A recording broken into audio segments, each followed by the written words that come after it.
prazer apresentar o professor Luiz Araújo. Ele é vinculado ao INPA, a essa casa, e à Fundação Getúlio Vargas. E o professor Aloísio, na economia matemática, ele deu contribuições muito fortes, muito interessantes por modelos regulatórios, e ele vai nos brindar hoje com uma palestra de divulgação. Eu gostaria de simplesmente citar vamos dizer assim, a extensão das atividades do professor Aloísio e o reconhecimento, a consolidação dele como um cientista.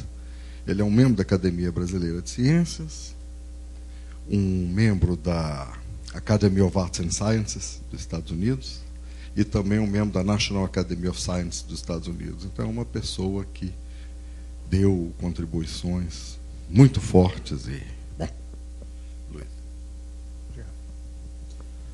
Bom, eu vou falar aqui mesmo. Um grande prazer de novo estar fazendo palestra no INPA. Eu sou um participante como aluno e depois como colaborador de várias formas no colóquio, já desde a época do Poços de Caldas e muitos anos atrás. Eu tenho uma enorme estima por esse colóquio e é um prazer enorme estar dando uma contribuição novamente.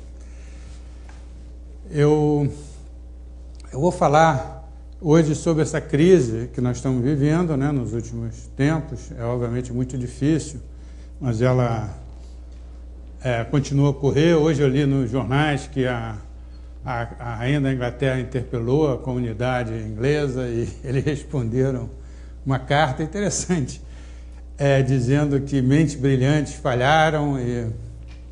Então o debate, um economista importante inglês, que era não só acadêmico importante, Tim Besley, mas que também é do Comitê do Banco Central inglês. E eu acho que é pertinente aqui também num colóquio de matemática, porque, de uma forma ou de outra, muitos economistas, matemáticos, estiveram envolvidos em vários blocos do que foi essa crise, né? Digamos, os modelos matemáticos têm sido intensamente utilizados pelo mercado financeiro, né? E você tem tido também usado muita matemática em confecções de modelos de incentivos a executivos, como os executivos devem participar dos lucros. Tem modelos muito interessantes, que a gente aprendeu muito, mas também esses têm sido acusados de dar incentivo demais, para se tomar risco demais, os executivos dos bancos, e sem até um conhecimento dos donos desses bancos, né, ou dos donos dos títulos desses bancos, que não sabiam o risco que estavam correndo e confiavam nesses modelos que estavam dando incentivos para os executivos tomarem mais risco, mas dentro de uma visão que eles sabiam o que estavam fazendo, digamos assim. E isso aí foi outra grande falha, né? A grande falha foi a primeira que eu tinha me referido, maior de todas, foi de que os modelos de risco financeiros não souberam acompanhar a situação, demoraram muito, e eles se baseavam, eu acho que a crítica principal que pode se fazer é que eles se baseavam muito no risco estimado mais recentemente. Quer dizer, eles vão estimando os riscos, fazem os modelos de precificação de derivativos, mas levando em consideração essas volatilidades como se apresentam no mercado. E para aquilo, esses modelos são muito bons, esses modelos de derivativos são bons, é difícil criticar eles, são bem feitos, tem matemática excelente. A gente estimou mais de 1000 matemáticos, né, equações diferenciais parciais, estatísticos, economistas matemáticos, financistas, enfim, gente com alto conteúdo trabalhando. E por que não se preveu? Então, esses modelos eles não eram tão robustos assim a grandes choques. Quando você tinha grandes choques de risco, esses modelos não acompanhavam. Então, isso é uma outra grande crítica que se pode fazer, e falar assim, e está se vendo gente assim, você tenta tornar muito científico certas áreas, é bobagem, você tem que... E que, a meu ver, isso aí não é a forma correta, né? os físicos não preveem terremotos, mesmo assim, a gente não vai abandonar a física porque não tem essa capacidade, né? Ou então os médicos, os cientistas da área da saúde, em geral, não têm capacidade de prever nem reagir a tempo a uns vírus, né, como esse que nós estamos vendo, né, a gripe, e nem por isso você vai abandonar. Então, a ciência, o que foi feito obviamente, isso é a mesma coisa, embora a economia tenha alguma coisa especial, talvez porque os economistas falem demais, não sei exatamente, falem coisas que eles sabem pouco, é mais nova, né? Mas eu acho que essa atitude de ver, utilizar métodos matemáticos, eu acho que a atitude quer dizer, a gente tem que reconhecer que houve perdas enormes, mas que eu acho que a gente pode construir mais modelos melhores e as crises serem menos intensas. Mesma coisa com os vírus, né? Você tem reações mais rápidas e menos intensidade dos danos. Eu acho que isso é uma semelhança mais... Então, esse é o momento que nós estamos vivendo agora. Eu acho que eu particularmente, pessoalmente, eu me senti muito mais atraído, eu não quero me justificar aqui, mas se você olhar minhas publicações, eu tenho sido muito mais atraído pelo lado regulatório.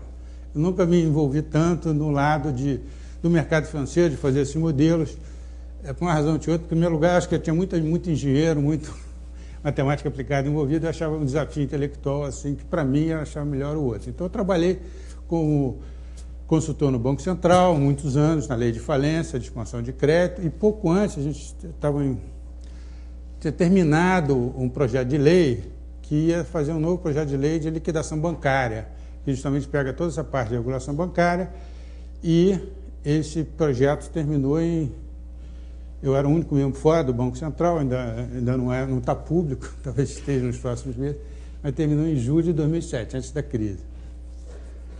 Então, está nesse aspecto que eu acho mais interessante. Então, eu vou falar um pouco mais sobre essa parte regulatória que eu estou envolvido. Eu não vou ser extremamente técnico, porque eu acho que é mais interessante, é uma palestra mais... Mas eu tenho vários alunos de doutorado que trabalham. Os trabalhos que eu vou apresentar aqui, tenho 2 alunos de doutorado aqui no INPA, pelo menos, e um na Fundação Getúlio Vargas. Os trabalhos que eu vou apresentar aqui passam do Valentim, o outro com a Susan Schumann, que ainda continuo trabalhando, e o outro, junto com esse Susan Schumann, o Felix Kubler, um alemão que trabalhava nos Estados Unidos, e vou falar um pouco também do Bruno Funchal, que é um aluno da Fundação Getúlio Vargas. Então, esses aspectos mais regulatórios, a gente desenvolve modelos de equilíbrio geral. A técnica é uma técnica que está por trás, matematicamente, que a gente vai falar mais em palavras, mas matematicamente o que está atrás são os modelos de equilíbrio geral que começaram com Walras, depois foram com Harold Debreu, e eram modelos de equilíbrio geral que eram um pouco abstraíam de certas fricções na economia. Eram modelos, foram um avanço incrível, muito grandes, ajudou a explicar também. Uma coisa que é interessante ver em economia, não é assim, por que falhou algumas aplicações, que não foi tão bem sucedido, não significa que você vai jogar tudo fora, toda a economia matemática fora. Porque tem outras coisas, por exemplo, que o modelo de equilíbrio já explica, como é que se dá os preços relativos, por que tem os preços relativos diferentes, a escassez das matérias-primas vis-à-vis a escassez da oferta, se a demanda está alta, enfim. Então, esses modelos de Harold Debreu, do Walras, tem uma história até interessante na matemática, porque eles, para fazer uma demonstração razoável, uma boa demonstração, digamos assim, de como é que você encontra um sistema de preços que equilibra toda a oferta na economia e toda a demanda. Então, um sistema de N equações, N incógnitas, N preços, N bens, e você não tinha um instrumento matemático para isso. O Walras tem um trabalho de um economista matemático que fala assim, um par de vezes a teoria de Frobenius com relação ao Marx e o teorema de ponto fixo com relação ao Walras, que você não estava a matemática feita ainda quando os economistas precisavam. É interessante isso também, que às vezes você precisa de um instrumento matemático que ainda não está lá. O teorema de Brouwer foi feito em 1912, alguma coisa assim, e esses modelos vêm do fim do século XIX. Mas esses modelos, eles são muito perfeitos, eles assumem muita perfeição do mercado, e não são adequados para a gente fazer uma análise de uma situação dessa, de como regular o mercado financeiro. Então, matematicamente, o que está atrás é uma situação que você sai desse modelo do Walras, você tem um teorema de ponto fixo, tipo Ball, que garante que tem existência no equilíbrio, e você vai para um modelo de mercados incompletos, onde nem todos os mercados, você não pode fazer todos os hedges, você não tem toda a disponibilidade, todos os mercados financeiros que você precisa. Então, você precisa deixar um pouco de falência, essa que eu tenho dedicado bastante a fazer essa pesquisa. Você quer um pouco de falência, as pessoas não cumprem com todos os contratos feitos, mas, em compensação, você amplia as possibilidades de troca delas. Por exemplo, se você promete fazer um pagamento em um estado da natureza, em todos os estados da natureza futura, em um deles você está desempregado, a sua esposa está doente, o seu filho está precisando de um cuidado especial, então você não vai cumprir. Mas mesmo assim você quer, mesmo como regulador, você quer deixar esse tipo de empréstimo. Então uma mensagem daí é que bancarrota, falência, não é nada tão ruim assim a ponto de você querer evitar todas elas. Você quer deixar algumas delas ocorrerem, mas você quer regular a quantidade delas ocorrerem. Então é isso também que vem atrás dessa crise. Tem uma crise, não sei o que. Não, você não quer acabar com todas as crises. Porque se acabar com todas as crises, você vai engessar demais o mercado financeiro e você vai criar uma situação que é ruim para inventividade, o jeito de pegar empréstimo, criar novas firmas, novas empresas, os indivíduos poderem comprar uma casa sabendo que podem ir à falência. Enfim, você tem que regular esse mercado financeiro. Um dos resultados interessantes que a gente vai apresentar é justamente isso, que com dados americanos, você quer ter um pouco de subprime. Não é ótimo você evitar todas as falências individuais. Por quê? Porque os indivíduos pobres, eles não têm acesso aos bens duráveis, eles não têm recursos para pagar tantos bens duráveis. Então, se você impedir eles de irem ao acesso ao mercado imobiliário, eles não vão poder comprar uma casa.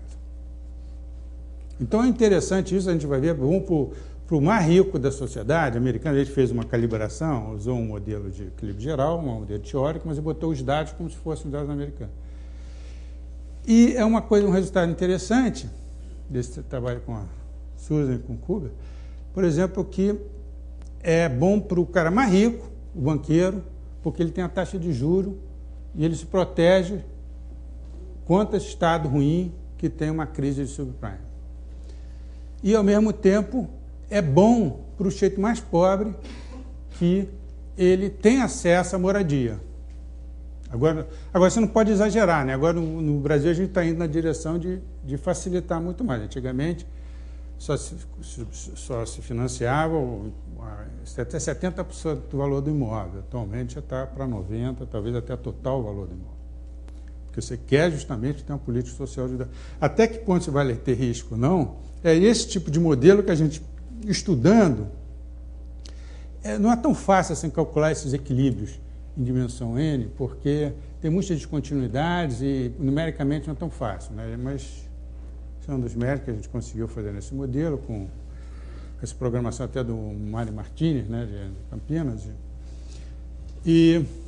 Então, mas é esse tipo de resultado que você tem, quer dizer, a situação é mais complexa, entende? Quer dizer, a gente quer evitar, talvez tenha tido crise demais. Obviamente, no caso do mercado de subprime nos Estados Unidos, né, houve fraude também. Fraude é uma parte do problema, as pessoas eram enganadas, pegavam empréstimo sem saber o que estavam fazendo, mas dizer que tudo é um sistema fraudulento, vamos esquecer esse negócio, botar uma bomba, não é assim. É uma coisa que tem uma coisa intrínseca ali de pessoas pobres que querem ter essa moradia e o melhor sistema, se não tiver um sistema de mercado imobiliário, por exemplo, de crédito imobiliário, você tem o quê? Você tem as favelas. Favelas o quê? Você não tem subprime. Porque ninguém tem empréstimo, nenhuma pessoa pobre tem empréstimo para construir, para comprar moradia, então você está entendendo, é um problema, um desafio social maior. Até que ponto você vai com esses empréstimos, sabendo que você tem certas situações de risco, que você vai ter certas situações de contração econômica, e, ao mesmo tempo, Até que ponto você vai? Esse tipo de pergunta. Então, esse é um pouco a palestra que eu queria falar, tá? Eu vou fazer. Deixa eu falar um pouco sobre. Não vai ser extremamente técnica essa palestra, eu acho que é uma palestra de divulgação, né? Isso mais ou menos a ideia de dar para vocês. Então, teve muitos problemas nessa crise, né? Tentar simplificar. Você teve uma política monetária, juros extremamente baixo, porque você teve, do ponto de vista ideológico, se você quiser, assim, nos Estados Unidos, você tinha um debate, tá, entre os economistas. Mesmo você pegar dois grupos liberais, puramente, tinha um Friedman, que queria a liberalização em tudo, menos no mercado financeiro, que ele tinha medo da crise de 29. E tinha um Hayek, que queria a liberalização de tudo, a escola austríaca, mesmo no mercado financeiro. E o presidente do Banco Central americano, o ex-presidente, né, o Greenspan, ele era um hayekiano. Ele se foi influenciado por um dos últimos hayekianos, já que tinha 80 anos atrás em NYU. E ele tem Anne Ryan também, que era uma escritora liberal. Enfim, influenciou esse tipo de pensamento. Então, ele botou juros extremamente baixos e ele não se preocupou com a crise, porque achou que o mercado, as pessoas, esses modelos que os matemáticos, junto com os economistas, os financistas escreviam de hedge, etc., protegiam contra os riscos. Isso é uma das falácias que eu tinha. Porque esses modelos eram muito bons, esses modelos você não pode jogar fora eles, mas eram modelos que eles assumiam riscos pequenos, que eram os riscos que estavam correndo ali. Não sei se vocês já viram curso de derivativos, etc., mas como é que vocês estimam a volatilidade, from the Black-Scholes? Você tem que fazer uma estimativa. Então, o risco está correndo, entendeu? Estatisticamente é o que está correndo ali. Porque você não pode olhar 10 anos atrás, que é muito diferente, então só o que está ali. Mas se tiver um choque grande, e você não tem problema de liquidez também, você não tem tempo para rever as suas posições. Mas então você tinha juros extremamente baixos, por exemplo, a regra de Taylor, ele mesmo já escreveu isso, sobre isso, que ele estava abaixo da que a regra que eles tinham sugerido que devia ser a reação do Banco Central. Então você tinha um problema regulatório. Você tinha um problema também de... porque eu não quero dizer que toda a falência é justificável, entendeu? Eu acho que tinham vários erros aí que você tem que aprender. Uma crise desse tamanho tem muita coisa. O que estadia? Política monetária estava errada, regulatório. Você tinha tolerância com instrumentos fora do balanço. Os bancos comerciais, vocês tinham sistema regulatório, os bancos comerciais tinham enorme quantidade de derivativos que não botavam no balanço, estavam fora do balanço. E também a gente pode acusar que o Banco Central americano tinha uma certa... o problema regulatório americano é muito complexo, porque tem historicamente várias agências regulatórias. Tem gente que acha bom, porque tem duas agências diferentes regulando a mesma coisa, então é mais difícil você corromper a agência regulatória, porque sempre tem o problema da captura. O agente regulado captura. Então, tinha duas fazendo o mesmo trabalho, mas ali tinha muita interseção comum. Mas, por uma razão ou de outra, também tinha outro lado, você tinha esse lado liberal demais. Você não precisa regular, o setor privado sabe tomar conta do seu próprio dinheiro, ninguém vai querer ir à falência. Então, você tinha tolerância, por exemplo, com esses instrumentos fora do balanço, derivativos. Essa é a diferença do Brasil, por exemplo. O Brasil estava muito mais regulado antes, muito mais regulado, porque a gente tinha tido a crise do pós-Banco Real, pós-crise do Real, que os bancos perderam o que eles ganhavam, os depositantes depositavam ali sem custo nenhum para eles, em grande parte, principalmente as pessoas mais pobres, e eles aplicavam esse dinheiro e ganhavam no diferencial. Quando acabou a inflação, o banco deixaram de ter essa receita e os bancos mais mal administrados foram à falência, então teve uma regulação muito mais forte. Nós copiamos um pouco o modelo sueco, que era um modelo que bad banks, Banco Central, essa parte ruim do banco, essa parte boa do banco, a parte ruim do banco fica com o Banco Central, a parte boa você vende para outro, e a parte ruim você vai digerindo aos poucos, pegando ativo e passivo, cancelando ao longo do tempo. Esse modelo foi usado na Suécia, foi muito criticado aqui na época, e no fundo se demonstrou bem barato, em proporções às outras crises bancárias que nós tivemos, e como fruto disso nós criamos novas coisas, por exemplo, o fundo de garantidor de crédito, que dava mais agilidade para a eliminação de banco, então nós criamos uma coisa bem mais moderna e muito mais presa, muito mais regulada. Nos Estados Unidos era o contrário. Então, você tinha essa parte. Os bancos comerciais tinham uma grande parte de derivativos que não entravam na regulação que o Banco Central fazia dele. Você tinha tolerância com o financiamento dos bancos de investimento. Esse banco de investimentos, porque os bancos comerciais eles têm depósitos à vista que eles não precisam pagar, é muito barato o custo para eles, eles alavancavam e ganhavam na diferença, faziam aplicações mais arriscadas, com um retorno mais alto. Os bancos de investimento não tinham isso, então eles iam no interbancário, pegava dinheiro e aplicava. Então esses repos, e eles não tinham regulação nenhuma.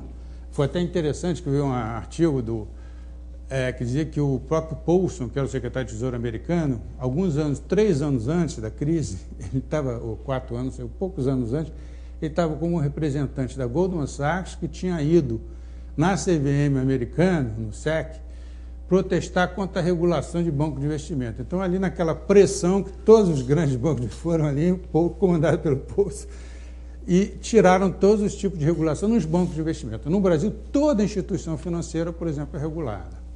É bem diferente. Então, agência classificatória de risco, agência classificatória de risco, você tem problema tanto com vendedores, que é muito falado isso, o cara que está querendo vender o título. Então, ele contrata a agência de risco para classificar o risco dele. Então, vai classificar o risco como sendo baixo. Mas, na realidade, esse problema existe do outro lado também. O comprador quer classificar com o risco como sendo baixo, porque se ele for um fundo de investimento, se for um fundo de pensão, ele só pode aplicar em tipo de alta qualidade. Então, tem aquela pressão.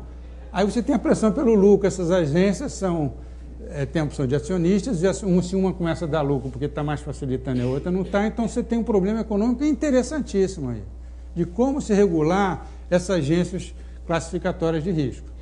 Que elas podem ter incentivos de talvez não classificar, de não fazer um trabalho tão bem feito. Você não pode fechar elas totalmente, mas é outra dificuldade também que você tem com...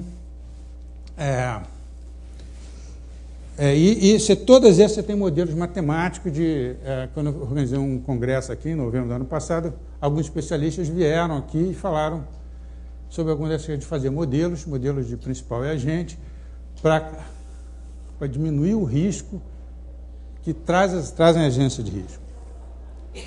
Tem esse problema de finanças corporativas. Todos eles têm modelos matemáticos por trás, então não vou dar cada um. Modelos de finanças corporativas também são muito bonitos. São modelos de informação assimétrica, na qual você tenta, aquilo que eu estava falando antes, você tenta dar um incentivo para o executivo para ele dar mais lucro para a companhia. E dar o incentivo qual é? Uma parte do lucro vai para ele. Mas isso foi exagerado. Eles tiveram... Parece que a Lehman Brothers te deu 30 bilhões de dólares de pagamento de executivo nos 10 anos anteriores à crise. Então, isso aí tem, entendeu? Como você tem que rever esses modelos, porque talvez eles não... então, será que eles... isso aí que vem... Porque a agência classificatória de risco, algumas delas dizem assim, a probabilidade de um mercado imobiliário americano cair é praticamente zero. Ele tinha hipótese que ia subir nos próximos anos. E quem fazia os derivativos para os bancos tinha essa hipótese. Obviamente, essa hipótese não é razoável. Também, se ninguém pode acusar os economistas, está cheio de economistas dizendo que esse mercado imobiliário pode cair. O Schiller, lá de Yale, que eu conhecia bem, escreveu o livro, né? Até foi usado o termo dele, exuberância irracional. Né? Enfim, tem muitas... Mas uma dos modelos desse é que os preços imóveis iam subir sempre, não sempre, mas nos próximos anos ainda ia subir, não admitia a possibilidade de cair também. Agora, isso aí é o quê? É uma ingenuidade, é uma falha dos modelos, que os modelos matemáticos não previam essa possibilidade? Não é. Eu acho que essa interpretação, que eu acho que é mais razoável, é que os executivos sabiam que existiam outras possibilidades, eles simplesmente não quiseram levar isso em consideração, porque eles tinham bônus, eles ganhavam para cima e não perdiam tanto para baixo. Então, a gente tem que ter E também você tem a dificuldade de takeover, empresas de mercado real, você tem muito mais facilidade de uma tomar conta da outra, de forma que os executivos sejam bem monitorados. Empresas financeiras é difícil se monitorar umas às outras. Isso é uma crítica interessante. Agora você tem essa pressão política que eu estava falando também. Por quê? Porque os congressistas americanos, representantes tanto dos banqueiros, que são fortíssimos, que agora fazer uma regulação bancária nova é difícil. Por quê? Porque os banqueiros têm muita força. Agora, por outro lado também, Os congressistas representantes nos Estados Unidos das pessoas mais pobres tinham dificuldade, elas botavam pressão também, porque os clientes, os eleitores deles queriam moradias, aquilo que eu estava falando. Para ter moradia, você precisa ter um mercado derivativo ativo que dê empréstimos baratos para a construção de moradias. Tinha muita gente pobre, de Catherine, a gente viu, né? Tem uma parcela ali que... Então, os congressistas associados botavam pressão para... Então, essa parte política que a gente, por exemplo, com esse modelo que eu vou mostrar, essa parte vai ficar mais clara. Essa crise foi grave, o FMI continua aumentando o valor, o que ele assume, a estimativa do custo subprime. Começou em 940 bilhões, já está em 4 trilhões. Não sei até onde isso é a estimativa do FMI, para ter uma estimativa precisa. Vão ter zilhões de outras estimativas, mas o FMI vai fazendo, vai mudando, não é totalmente realista, mas tende a ser mais conservador, só faz a estimativa da perda quando existe. E o crescimento do produto? Todos os países caíram muito, né? Saiu de novo o FMI. O Brasil não vai cair tanto assim, essa aí é uma superestimativa negativa, o Brasil vai fechar o ano com 0, eu acho que vai fechar levemente positivo o crescimento, mas outros países vão... A Inglaterra teve um maior, que era junto com os Estados Unidos, países onde era mais liberal, né? Os países do continente europeu um pouco mais conservadores, a França principalmente. Mas a queda é muito grande em termos de, quer dizer, os custos sociais são muito grandes. Para a gente fazer esse modelo, eu estou dizendo assim, que a gente tem que fazer modelos e tem que ter ideia dessas coisas. E esses modelos não tinham suficiente inteligência pensando nessas questões. Tinha muito mais gente trabalhando, fazendo derivativos no mercado financeiro do que gente pensando como regular. Eu, como sempre, pelas minhas publicações e pelo fato de ter sido consultor, eu gosto, mas acho muito mais interessante fazer esse desafio. Tá? Fazer modelos de equilíbrio geral com mercados incompletos, com bancarrota, e como regular isso para limitar esses custos sociais. Mas sabendo que você não pode chegar a uma atitude simplista. Os economistas não servem, esse modelo não serve para nada, você vai fazer o quê? Vai pedir ajuda aos físicos, aos políticos, aos biólogos? Aí você tem que partir do que a gente tem e aprimorar.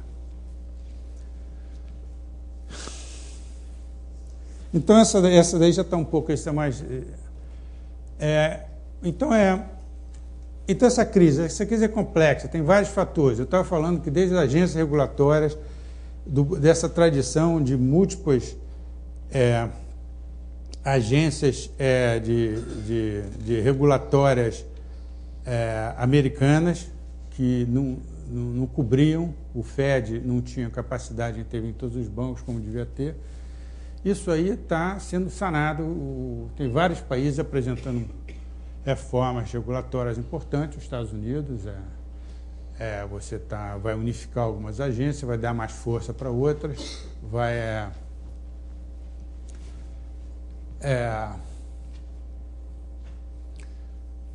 enfim, você tem que, em virtude do que a gente viu, o mundo está acordando, então tem muitos órgãos internacionais trabalhando com isso, né? O G8, o outro tem o Fórum FMI, o BIS, que é o Banco International Settlement, e tem os países. A Inglaterra mandou um projeto, um comentário assim, pouco antes do projeto de lei, um documento muito extensivo, e agora o Obama mandou algum tempo atrás. Agora, como transformar isso em lei vai ser uma etapa muito difícil, porque o setor financeiro não vai querer ser regulado tanto, e a sociedade também não vai querer dar mais recursos para o setor financeiro, sabendo que eles dão esses prejuízos todos. Então, essa é uma fase fascinante assim, desse ponto de vista regulatório. Nós aqui no Brasil, nós temos menos necessidade de regulação, mas tem outras coisas históricas que estão meio atrasadas, também precisa de uma regulação nova. Provavelmente vai ser mandado, pelo que eu sei, vai ser mandado para o Congresso esse projeto que a gente fez no segundo semestre, mas não tem... A gente nunca sabe se essas coisas vão ocorrer, não é? Mas o que você faz para sair da crise? Você tem instrumento monetário, fiscal, regulatório. Eu tenho dado mais ênfase no regulatório, né? Agora, o monetário, o que você tem? Você tem que tratar a liquidez, porque, quer dizer, o banco pode ter assim, se acontecer uma crise, ele tem recurso para cobrir. Isso é o que você faz, né? Ele pode emprestar uma certa... O que é o restrição de Basileia, né? Que eu tenho desse paper. é o que o banco pode, ele tem uns certos ativos, ele pode emprestar em cima desses ativos, mas ele tem que ponderar pelo risco cada uma dessas aplicações e não pode ser um volume, não pode aplicar tão mais do que seja o capital próprio dele. Quer dizer, quando ele pede emprestar. Agora, uma coisa importante é saber o seguinte: se ele dispõe que ele pede emprestar, tem que no curto prazo, como aqueles agências de investimento. Ele pede cada 3 meses, ele tem que, ou cada dia ele tem que rolar a dívida. Ele empresta em 1 ano. Você tem um descasamento de liquidez aí. Isso aí dá origem a modelos matemáticos muito interessantes de finanças. Não tem tempo aí. Esse problema de liquidez é importante. Escolha de solvência é o que eu tenho trabalhado mais. Esse bancarrota, quer dizer, quando você deixa falência, quanto de falência você deixa? Qual é o ótimo social? Então você tem essa... Agora, você tem esse problema de crise de liquidez e essa crise de solvência, porque em 29, grande parte, você teve uma crise de liquidez. Houve uma corrida, um pânico, todo mundo correu para os bancos, e os bancos não tinham recursos. Então, o Federal Reserve aprendeu, né, aí o Friedman, então, você tem que manter tanto um campo mais, digamos assim, liberal, quanto o outro, liberal no sentido econômico, quanto o outro menos liberal, digamos, que é o Keynes. O Keynes queria resolver isso. Você gasta do governo. Aí você aumenta a demanda, porque a demanda caiu porque os bancos colapsaram. E a atitude do Friedman: você não precisa gastar mais do governo. Você aumenta a oferta de créditos. Você opera puramente do lado de manter a oferta de crédito constante. Por isso que ele era altamente intervencionista, né? Não pró-mercado no que diz respeito aos bancos. Os bancos tinham que ser regulados de forma que nunca vai cair a oferta de crédito, porque assim o sistema econômico não vai ter, do ponto de vista liberal, não tem nenhum outro problema.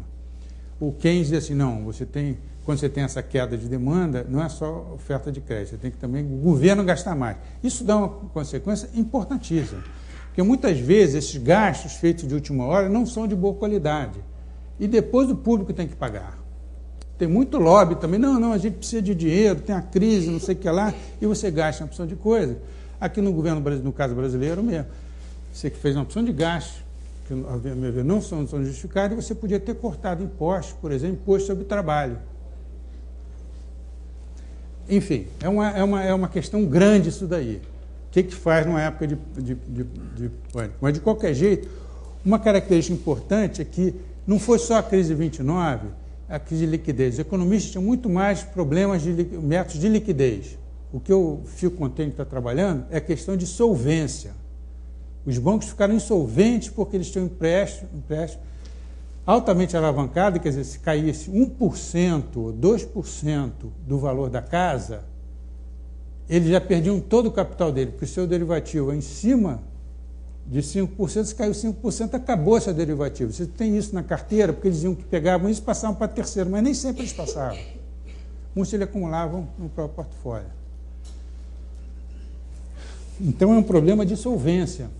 Não adianta só dar liquidez. O Fed americano fez um erro enorme, foi infantil. Ele ficou anos até dando só liquidez. E as questões de solvência só depois foram resolvidas, porque não tinha suficiente gente pensando sobre essa questão. Só com isso daí você evita o tamanho da crise, você diminui o tamanho da crise. Entende? Acho que é essa a forma que a gente tem que pensar. Então, a política monetária já foi para dar liquidez, os juros já estão perto de zero. Tem um trabalho recente do Federal. Acho que é interessante falar dessa forma assim, porque a gente vê também os países mais desenvolvidos já não estão tão longe da gente assim, em qualidade de política. Assim. O Banco Central foi muito mais prudente, nossa crise não foi tão grave, e eles demonstraram muito despreparados para atacar esse problema. A gente vê agora a gente sugerindo assim: vamos resolver tudo com oferta política monetária. Sabe o que é a taxa de juros, segundo esse estudo do FMI? A taxa de juros americana teria que ser de menos 5%. Quem que vai conseguir uma taxa de juros? Aí tem todos os truques lá de intelectuais, mas você não vai conseguir uma taxa de juros nominal de menos 5%. Enfim, uma das propostas é de vez em quando uma nota desaparecia. Nota de dólar terminada em 7, de uma vez por ano desaparecia, uma coisa assim. Aí você tinha juro real de menos 10%, 10% do tiro. Enfim, não funciona. Essa taxa, o mecanismo de monetário já foi usado à extensão máxima. No Brasil ainda tinha espaço para redução da taxa de juros, isso já que eu escrevi há alguns meses atrás, ainda tem talvez algum, mas já diminuiu bastante, já foi usado esse mecanismo. Outro mecanismo é política fiscal. A política fiscal, a gente já vê aí que já está com os déficits fiscais muito altos. Então, você tem um limite já. A dívida dos países está crescendo muito. Então, os países eles não podem se dividir, daqui a um pouco eles perdem a credibilidade. No jornal de hoje, é bom essas coisas que a gente fala, está no jornal de hoje. O de hoje tem o Banco Central, tem um grupo chinês nos Estados Unidos para falar com Obama e o governo americano sobre as trajetórias fiscais americanas, porque senão fica arriscado demais ter títulos, né? Então, os países, mesmo países ricos, não podem exagerar. Os Estados Unidos têm uma credibilidade enorme, passou por situações difíceis enormes. Durante a Segunda Guerra teve 200% de dívida PIB, pagou tudo, né? Teve um problema de inadimplência americana da Guerra Civil, mas ali era uma outra coisa, não sabia quem era dono daquela dívida. Mas sempre tem uma credibilidade. Então, você pode ter dívidas grandes, mas não pode exagerar também. Outros países europeus não têm essa credibilidade toda. A Itália já está com mais de 100% da dívida do PIB. A França é mais moderada, mas a Irlanda, a Grécia, etc. Já tem muitos países com... aquele 210 ali é projeção, tá? Aquilo ali não é ocorrido, não. Está só por enquanto caindo. Aquilo ali é projeção otimista. De novo, o FMI acha que os países vão recuperar fiscalmente. Provavelmente isso não vai ocorrer. Porque se os países deixarem de gastar, mais ricos, você vai poder ter uma volta da crise, digamos assim, né? Você está melhorando, tem a melhora, depois o W, né? Tem gente que chama isso de W, né? Caiu muito, aí se dá uma melhora, depois cai de novo. Então você não vai ter essa folga fiscal toda. Então, mas significa que você não pode usar mais esse instrumento. Esses são instrumentos mais clássicos, que é o instrumento que era o grande debate sobre a Grande Depressão americana. O Friedman, que achava que a política monetária resolvia, e o Keynes, que achava que a política fiscal precisava ser usada gastos do governo. Agora, então o que sobra? A política fiscal e a dívida PIB. No Brasil, o Brasil mesmo já deu uma subidinha, né? O Brasil tinha melhorado a credibilidade dele. O Brasil não pode ter 100% de dívida do PIB, porque antes disso não tem credibilidade histórica, digamos assim, é quase impossível ter isso. Então, se você chegar a crescer muito, você vai ter a taxa de juros subindo de novo, posições de inadimplência, gente sacando dinheiro do banco, etc. Então, mas você ainda está a níveis confortáveis. O Brasil ganhou um espaço bastante grande nos últimos anos, mas já está subindo um pouquinho, então não tem um espaço tão grande daqui para frente. Então, essa previsão da inflação, o Brasil está bem, mas já tem um pequeno déficit, uma piora nas contas públicas. De menos 1,5 passou para menos 2, talvez menos 3, provavelmente. Então, você tem os países ricos, se você pode ter inadimplência, você tem inflação, se você exagerar nesses métodos. Estou falando que foi muito bem sucedido essas intervenções todas, não foram de forma ótima, mas foram bastante boas essas intervenções. Está dando para ouvir? Não sei se... nos países mais ricos, mas o caso da Inglaterra e Estados Unidos já está perto do limite, é isso que eu estava falando, né? O Japão, que é um país que é muito privilegiado, que ele tem uma taxa de poupança muito elevada, embora já tenha caído, mas ainda tem uma taxa de poupança muito elevada, mas ele tem a dívida PIB enorme e foi reclassificado para baixo já. Um país rico que ninguém imaginava isso, já foi reclassificado. Por quê? Porque o Japão já teve outra crise bancária, que essa é uma crítica também, que eu acho que, ao meu ver, já só se tentou usar os métodos clássicos. O Japão já ficou com taxa de juros zero durante 10 anos, isso é muito importante lembrar. E uma porção de economistas americanos, falando, inclusive o Krugman, falava assim, o governo japonês tinha que gastar, que é a política keynesiana. Então, você tem um aeroporto inútil em cada cidade de 5 mil habitantes no Japão, que é cheio de gasto inútil, uma dívida enorme, então você tem que tomar cuidado. Eu acho que o que faltou ali foi justamente mais política regulatória, porque Porque é um problema político também, como você intervém nos grandes bancos. Isso daí é uma coisa muito difícil. Você tem que intervir, mesmo que você gastar um pouco fiscalmente, mas você tem que intervir para sanear de uma forma ou outra e começar a emprestar. Porque se deixar ele um zumbi, você não vai ter crédito na economia, você vai ter. Isso é um dos problemas que acontece. Você ficar gastando em coisas inúteis, principalmente. Então, esse é um... Agora, como é que são essas políticas regulatórias? Essas políticas regulatórias que eu estava falando, tem políticas... uma coisa muito interessante que é o mercado de balcão. Esse mercado de balcão, políticas macroprudenciais, quando a situação está boa, você é mais duro na regulação. Quando a regulação está a situação está melhor, você é menos duro.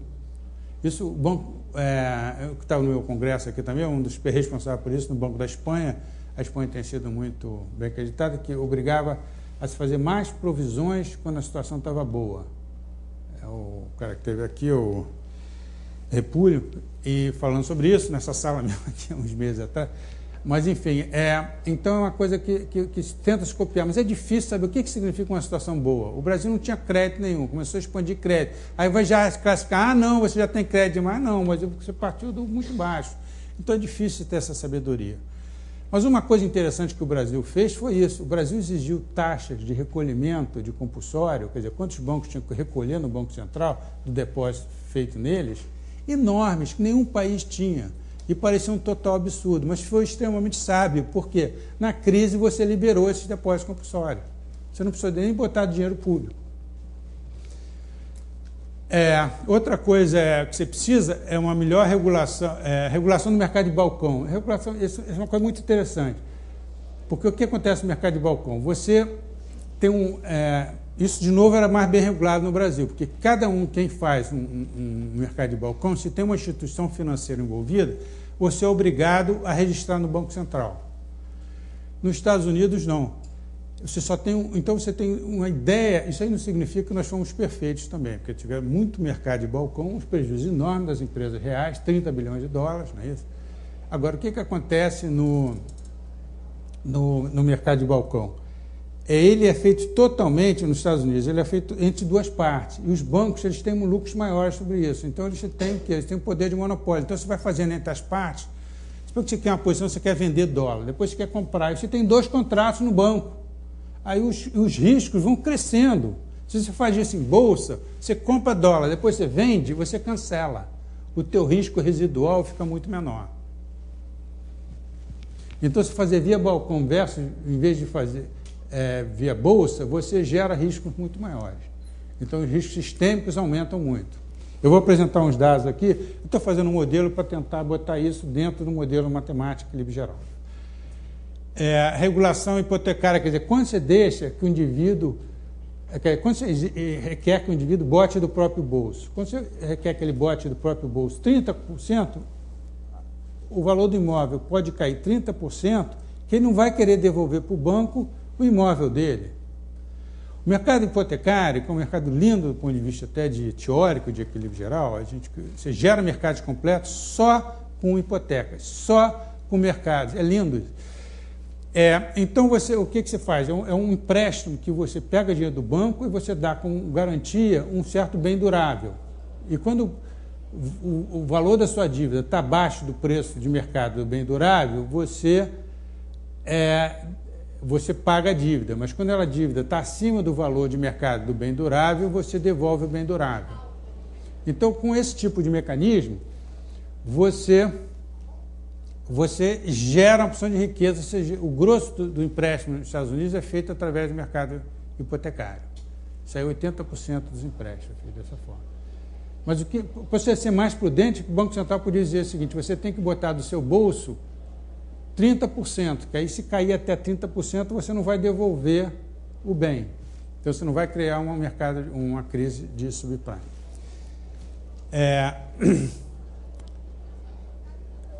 Você então tem a nova lei de liquidação bancária brasileira, que é uma coisa que eu já falei um pouco. Você precisa de... Agora, um problema muito difícil é como você intervir em grandes bancos.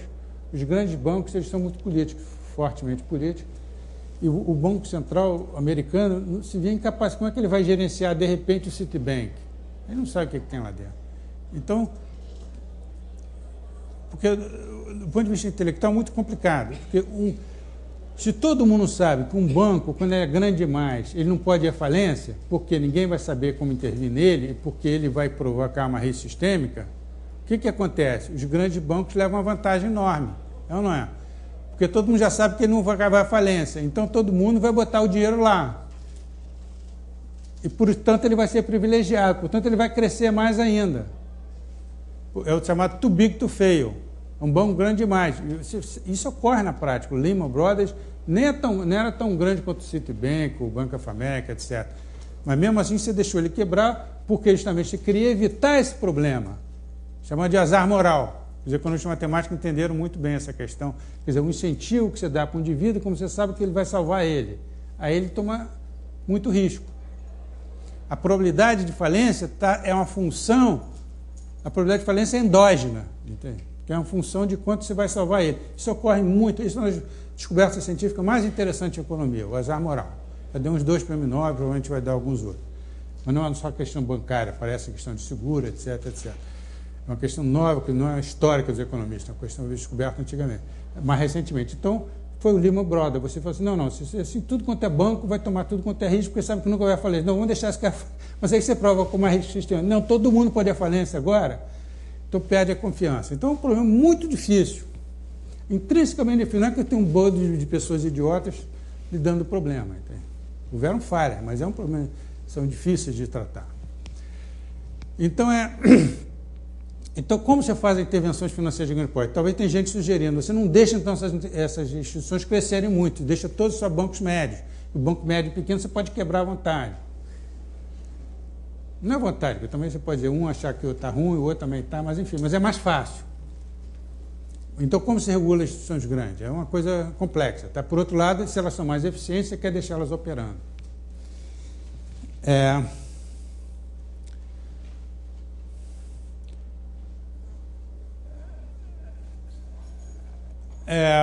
Então, essas políticas macroprudenciais que eu estava comentando um pouco. Como é que está meu tempo aí? O que está monitorando?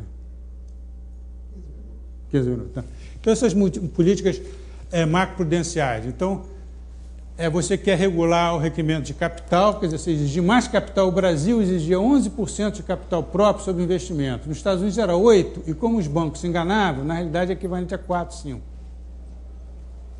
Então, se essa política brasileira, que era considerada um pouco travada demais, Basileia dizia que tinha 8%, que tinha que ser 8%. Era o gol de Basileia. Os Estados Unidos tinham outros sistemas mais complexos, a própria entidades financeiras se autorregulavam. Mas tudo isso tem uma contrapartida matemática. Então, eu estou falando isso aqui, mas todos têm modelinhos, etc., e a gente tem que avançar muito mais. Isso que eu estou falando é um quadro de problemas, em certo sentido. Eu vou apresentar só um pouquinho agora no final, mas e que não tem que ver com rede financeira, etc., que a gente vê classicamente em finança matemática, tem zilhões, tem mais de 1000 matemáticos trabalhando em Wall Street. E deve ter uns 30 trabalhando nessas, sei lá quantos, não vou exagerar também.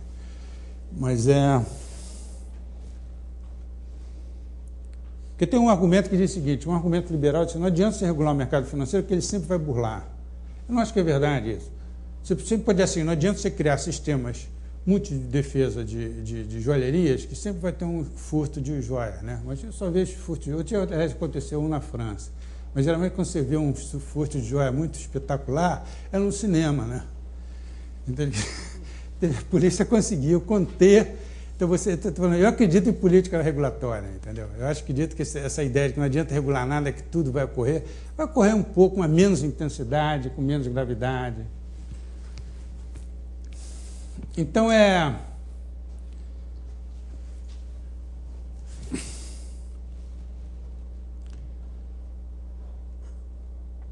Então, o outro modelo de regulação que eu falei, política regulatória, mercado de balcão. Qual é a vantagem de ter um mercado de balcão? Porque o banco desenha o seguinte, eu tenho tais características financeiras, eu tenho riscos cambiais, eu tenho riscos de taxa de juros, né? A empresa pegou dinheiro emprestado, ela está exportando em dólar, tem dívida em ien, e ela tem uma séria exposição a risco. Então, você vai lá, um engenheiro financeiro desenha para ela um produto que ela precisa. E o banco, obviamente, ganha mais porque é uma relação monopolística ali, que ele tem com uma relação privilegiada com aquele cliente. Agora, o que acontece? O banco, se a firma quiser mudar de posição, o banco escreve outro para ela. Então, o banco vai ter o risco de contraparte, vai ter mais e mais. Geralmente, o banco dá a garantia para ela, depois vai vender no mercado, pegar uma outra pessoa que está numa posição contrária. Mas, à medida que a situação muda, ela fala, não, agora eu preciso disso, agora eu preciso daquilo, vai aumentando muito os riscos dela, do banco. Agora, se você fizer via bolsa, eles se cancelam, você tem um net. Comprei dólar, vendi dólar. Então, você está em posição zerada. Então, essa briga é uma briga política também. Será que se obriga a fazer... No Brasil, 90% era mercado de balcão, desculpa, é mercado de bolsa, o BMF é tão grande assim, uma das razões é mercado de bolsa, você tem um risco da bolsa, entendeu? Você tem que monitorar a bolsa, mas isso aí já é bem feito, o Banco Central está de olho ali, está vendo as transações de risco que a bolsa está correndo. Aí você tem o 90% de risco de mercado de bolsa e 10% de balcão. Nos Estados Unidos era o contrário, 90% de balcão e 10% de bolsa. Então, você tem que exigir requerimento, você tem que fazer requerimento de capital maior para fazer operação. Em primeiro lugar, tem que declarar no Banco Central, como no Brasil já é. Se bem que tinha algumas operações que não eram. O IBS lá, e outros bancos estrangeiros iam lá no Sul, fazer um hedge para aquelas empresas lá e não reportar. Mas, enfim, mas isso é omissão, né? Quer dizer, mas o grosso era reportado, os bancos brasileiros, todos. Então, você tinha uma...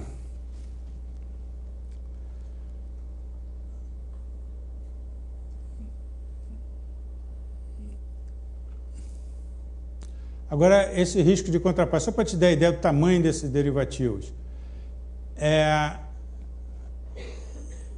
O total de isso aí são bilhões. Então, você tem 12 bilhões, você tem 12 trilhões. Tá? Isso daí era a quantidade de contratos que você tinha de risco desse mercado de balcão, over the counter. Agora, se você olhar, isso é por banco, JP Morgan, isso aí tudo foi mapeado pela... Agora, se você olhar,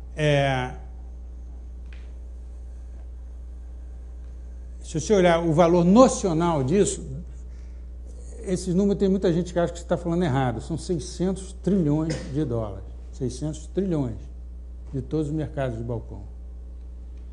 São 600 trilhões de dólares. Ninguém tinha mais controle disso, o Banco Central não vigiava isso. Não tinha. Então, qual é a exposição ao risco que esses bancos têm? Então, se só um banco quebrava, o Banco Central americano tinha dinheiro para cobrir. Era muito caro, qualquer instituição dessa quebrasse, ele tinha recurso suficiente para cobrir, quer dizer, porque ele não pode dar todos os empréstimos possíveis para ele, porque ele quiser. Ele tem que ter o balanço dele, ele tem que pedir o tesouro que dá esse dinheiro. O Banco Central não pode, ele pode dar uma coisa de liquidez de curto prazo, mas ele não pode dar uma intervenção maior sem pedir intervenção de tesouro, etc., que aprovado pelo Congresso, aqueles pacotes que demorou um tempão para ser aprovado no Congresso americano, embora todo mundo soubesse da urgência deles. Então, agora, se mais de um banco quebrasse, era impossível. Era aquela linha de baixo ali. Então, já são trilhões, 1,5 trilhões. Se dois bancos quebrassem, já passasse, se tivesse sistema, quer dizer, se a quebra de um levasse a quebra de um outro, você tinha 2 ou 3 vezes maior do que os recursos que tinha o Banco Central americano. Essa é a conta aí, tá? Então, são várias coisas de discussão que estão dentro do Congresso americano, eu não vou entrar aqui. Uma coisa interessante é você mudar a lei de falência. Por isso que essa questão regulatória, você desenhar leis, que é uma coisa que me fascina muito. Como desenhar leis boas? A lei de falência pessoal americana. Se você pudesse renegociar o valor, o que acontece com as hipotecas americanas? Que atualmente, devido a esses derivativos, é uma coisa muito genial que você fez. Não é ruim, não foi uma... Você tinha uma hipoteca, então o que você fazia? O banco dava o crédito, antigamente ele ficava com essa dívida. Então teve uma crise das cadernetas de poupança americana, porque ele pegava o dinheiro no curto prazo, emprestava no longo, ele ficava descasado, quebrou tudo. Aí que você inventou uma coisa financeira maravilhosa. O que ele fazia? Esses bancos locais, eles emprestavam, em vez de ficar com risco, ele empacotava assim, várias hipotecas juntas e vendia esses pedaços para fundos de pensão, etc., que podiam tomar esse risco final. O que acontece é que os bancos comerciais ficaram meio com esse recurso, e o banco de investimentos, que era, né, os famosos, principalmente faziam um derivativo, eles passavam as partes menos arriscadas para os fundos de pensão. Aí eles pegaram esse pacotar, aí a parte menos arriscadas, ele passava, assim, os 10% primeiro que quebrar, o risco é meu, o banco falava isso. E o 90% para só não quebrar mais do que isso, que vai para o fundo de pensão. Aí fazia uma gerência de risco do ponto de vista matemático e intelectual muito bonito, entendeu? Mas só que você falhou na regulação. Você tinha o quê? Aí os bancos comerciais ficavam com a parte mais arriscada. E não era monitorada pela Basileia, que tinha que ser todo esse risco. Então, agora o que acontece? Você não sabe mais quem é o dono dessa hipoteca, porque você passou para muitos agentes diferentes, você impessoalizou.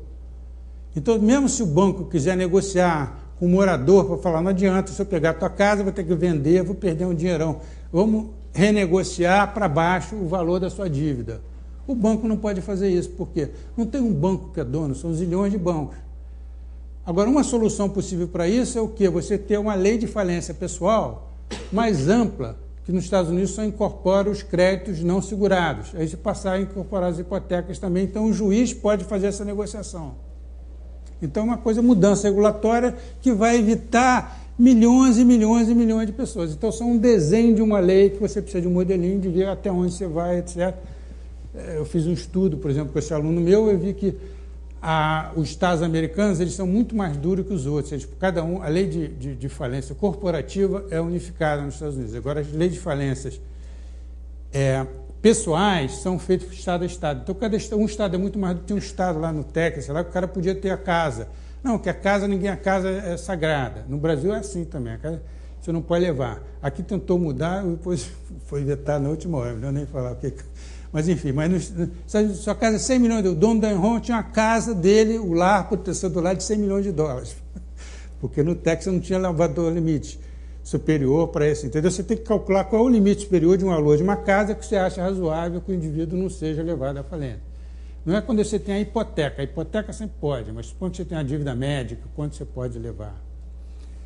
Enfim, é outra sutileza. Mas quando você desenha essas leis de forma ótima para aumentar o crédito, aumentar o bem-estar. Então, é uma coisa que você tem que fazer a mudança de lei de falência pessoal americana. Essa aqui a gente nem tem. A gente tem uma lei de falência, que eu trabalhei anos da minha vida, a lei de falência para empresas, que eu não vou falar hoje aqui, tá? Que foi muito bem sucedida, teve um impacto no crédito muito grande no Brasil, etc. Eu trabalhei anos e anos. Agora, isso é uma lei de falência pessoal, que nós não temos isso no Brasil. Agora, deixa eu falar assim, esse estudinho que eu fiz com... deixa eu falar um pouquinho só do... que eu tinha outra transparência, não conseguia. Outra era mais matemática, tá? Não sei se vocês se beneficiaram ou se se prejudicaram por isso. Eu ia fazer mais matemática, mas a outra transparência não apareceu, não sei o que houve. Deixa eu falar Então ficou só essa... Ia ser meio a meio, entendeu? Mas isso acabou sendo uma palestra mais leve, assim, que menos assim. Mas então se você tiver N indivíduos numa economia, vou te escrever aqui, o modelo de equilíbrio geral, assim, você tem cada indivíduo, você tem I indivíduos e você tem L bens.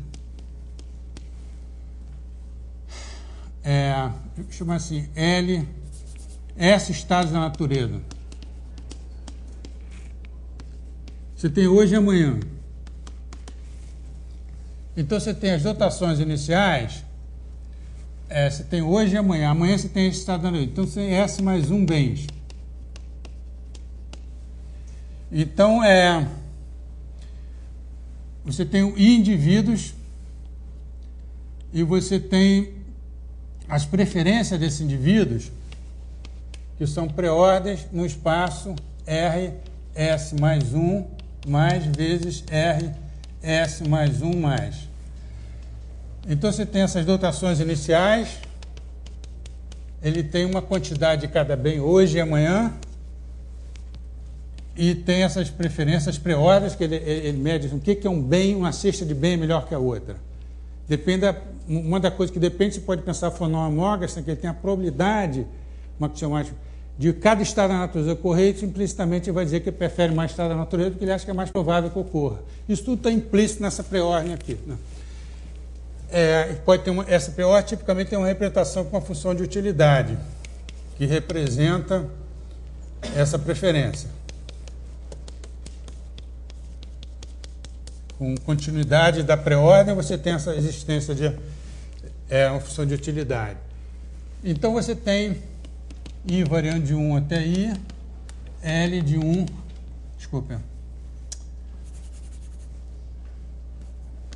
Então, o que é um equilíbrio? Um equilíbrio é uma alocação e um preço pertencente ao R, S mais 1 vezes I, uma cesta de bem para cada indivíduo e um preço que vai estar no espaço na esfera na parte positiva, no simplex, digamos assim, dimensão S, tal que X barra maximiza a preferência do indivíduo sujeita à restrição orçamentária.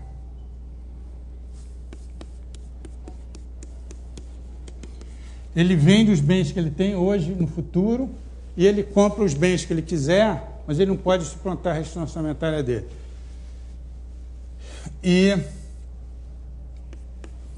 além do mais, os bens que você tem na sociedade, os bens que você dá para o indivíduo são os bens que você tem na sociedade. Isso aqui são vetores no RS mais 1, no RS mais 1, isso aqui tem oferta igual a demanda. Então, esse daí que é o ponto fixo do Brouwer, que o Walras não sabia, mas que ele precisava disso, e foi provado pelo Wald em Viena, está trabalhando nesse problema, na existência desse equilíbrio, e o Harold Debreu, com o trabalho do Nash, que mapearam o problema, o ponto fixo nesse problema daqui. Não é tão difícil assim, mas é bem conhecido. Então, você tem essas quantidades e preços que fazem oferta e demanda entre hoje e amanhã. Agora, quando aqui eu tenho, o indivíduo pode comprar e vender à vontade todos os bens, mas quando ele não pode comprar, amanhã, ninguém vende um contrato para você, se amanhã chover, se amanhã eu te dou tanta guarda-chuva se chover. Esses bens condicionais ao estado da natureza não existem na prática. Então, você tipicamente precisa de um mercado financeiro para isso. Agora, uma coisa bonita é o seguinte, se eu tiver colateral, olha só que teoria bonitinho. Suponha que, entendeu? O problema é o seguinte, quais são os contratos que você dispõe na realidade? O mercado financeiro pode ser muito rico. Você pode ter todos os bens, todos os contratos possíveis, porque você tem ações, as ações, né, se o preço do petróleo subir, né? Você comprar um pouquinho de ação da Petrobras, você vai ganhar mais um dinheirinho ali, você paga o teu gasolina mais cara. Sei lá, você pode pensar todos os seguros, todos etc, e os mercados completos. Mas se você tiver só um contrato, que é um contrato de colateral, é aquele contrato que eu estava dizendo. Eu pego o dinheiro no banco e dou como garantia a casa que eu comprei com esse dinheiro. E boto 10% desse valor no meu bolso, do meu bolso. E tem uma casa, né, ninguém quer morar debaixo da ponte, então a casa é uma coisa muito simbólica, muito importante, um mercado que tem um PIB americano, praticamente de bens de hipotecas. É uma coisa muito preciosa, entendeu? Você dá muita utilidade, não tem favelas, não tem... Então, se eu desenvolver esse mercado financeiro, só com esse, se comprar e vender colateral, eu completo o mercado. Eu tenho um equilíbrio eu tenho um ponto de Harold Debreu aqui. Se eu botar aqui o indivíduo 1, indivíduo 2, eu tenho um ponto aqui no máximo de utilidade que eu posso ter entre 1 e 2. Um ponto ótimo de Pareto. Agora, se eu tiver aqui, tipicamente, eu vou regulando o colateral, tentando me aproximar o máximo possível desse ponto que é ótimo do ponto de vista social. Só com esse contrato. Faço esse exercício. Então, o primeiro teorema é esse. Eu não tenho um teorema, porque, na realidade, são condições implícitas, é meio complicado de escrever, mas se você tiver bens duráveis para todo mundo tiver bens duráveis, e eu tiver bastante bens duráveis, então eu chego nesse Harold de Breu aqui, primeiro teorema, que estava nessa outra transparência. Eu não sei quantos são suficientes, mas deve ter algumas, enfim. Mas aí o que me caso interessante é o quê? Suponha que eu tenho gente pobre ou gente rica, só gente pobre e rica. Aí eu pego os dados americanos. No caso americano, você pega os bens duráveis, 84% dos bens duráveis americanos está no quartil mais rico. O quartil mais pobre tem 0% de bens duráveis. O segundo quartil tem 12%, o terceiro quartil tem 4%. Então você não está na situação que você vai atingir o Pareto ótimo. Então você tem que ter regulatório. Quanto você exige do próprio bolso para. Você está entendendo? Então, essa questão, esse é um dado concreto, dentro desse modelo matemático que eu tenho. O único contrato nesse modelo é o contrato colateral. Lógico, na vida você tem muitos outros contratos. Contrato de seguro, ações, mas suponho que eu só colateral, com a força do colateral, já seria suficiente para completar o mercado. Se eu tivesse uma distribuição de... Como eu não tenho, o que eu faço? Isso é distribuição de renda. Então é o seguinte, se eu pegar só o indivíduo 1 e o indivíduo 2, se eu tivesse aquele ponto lá de cima, o que completaria o mercado. Nesse caso não completa. Eu posso fazer o indivíduo mais rico e mais pobre melhor. Isso é o que está no eixo vertical é a felicidade do indivíduo 2. No eixo horizontal, a felicidade do indivíduo 1. Eu posso fazer os dois melhores regulando de forma diferente. Regulando de forma o quê? Com mais subprime, com mais falência. Botando mais falência, eu faço o banqueiro e o cara muito pobre, mas... E tinha um lobby no Congresso americano, o Frank, não esqueci, um deputado lá, democrata, de umas zonas mais pobres americanas, e o lobby dos banqueiros, esses dois queriam, o Countrywide queria e o cara queria também. E isso aí ocorreu na FAI, para dizer como é que são difíceis as questões sociais. Você não vai ter o ótimo social ali. Eu tenho uma situação idealizada que eu tenho ótimo social, mas na realidade eu não vou ter, porque os dados não... Então o que acontece? Agora, para os outros, você melhora um cara e piora o outro. Se eu botar o 4 e o 1, o 4 está melhorando... o 4 e 1 estão os dois melhorando. Mas se eu boto o... já tenho recebido o cartão vermelho já, mas se o... Você está entendendo? Para o 2 e o 3 não são bons. Quer dizer, para a sociedade como um todo não é bom essa quantidade de subprime. A gente quer ter menos subprime. Né? O que o Lula está fazendo agora? Ele está baixando a quantidade. Não sei se isso é ótimo ou não, entendeu? Antigamente você precisa ter 30% do valor da bolsa, né? do imóvel para comprar um imóvel. Gente de baixa renda. Agora ele baixou para 90%, quer dizer, para 10%, 5%, 0%. Aí vai ter mais falência. Mas às vezes você quer fazer essas transferências. Mas talvez você queira fazer essa transferência sem causar dano no mercado financeiro. Você pode, outra alternativa, você fazer essas transferências direto para a moradia. Né? Subsidiar a taxa de juros e o governo já dá enfim, mas pensar de forma sistemática nisso. Isso é importante, até para agora. Que a gente vai ter que expandir o mercado hipotecário no Brasil, que é muito pequeno, enquanto lá está tendo esse problema. Mas nós temos pouco demais. Mas como expandir... Enfim, são questões fascinantes, tá? Tem um pouco de matemática, bem pouquinho, eu não consegui abrir, coisa que tinha um pouco mais, mas a minha ideia era fazer mais intuitiva mesmo essa palestra, tá? Mas quem tiver interessado, tem bastante paper nesse assunto, tá? E eu acho que é um assunto fascinante para... e aplicações de matemática e economia, mesmo em finanças, são múltiplas, tá? Não é só derivativo, e mesmo derivativos, eu não sou contra derivativos. Acho que os derivativos, eles não são perfeitos, assim como ele falou, né? As volatilidades, etc. Mas eles vieram trazer diluição de risco, negociação de risco, coisas importantíssimas. Eles vieram para ficar e apresentam enorme bem-estar social. Mas só que não é isso só. Mas eles matemática... matemática... Finanças. Tem muita coisa envolvida. Espero que vocês tenham se motivado. Eu sei que não colocam, mas a gente tem que competir com os físicos, né? Que eles sempre ganham, tem mais aplicações da física, mas tem muita coisa interessante de economia. Obrigado.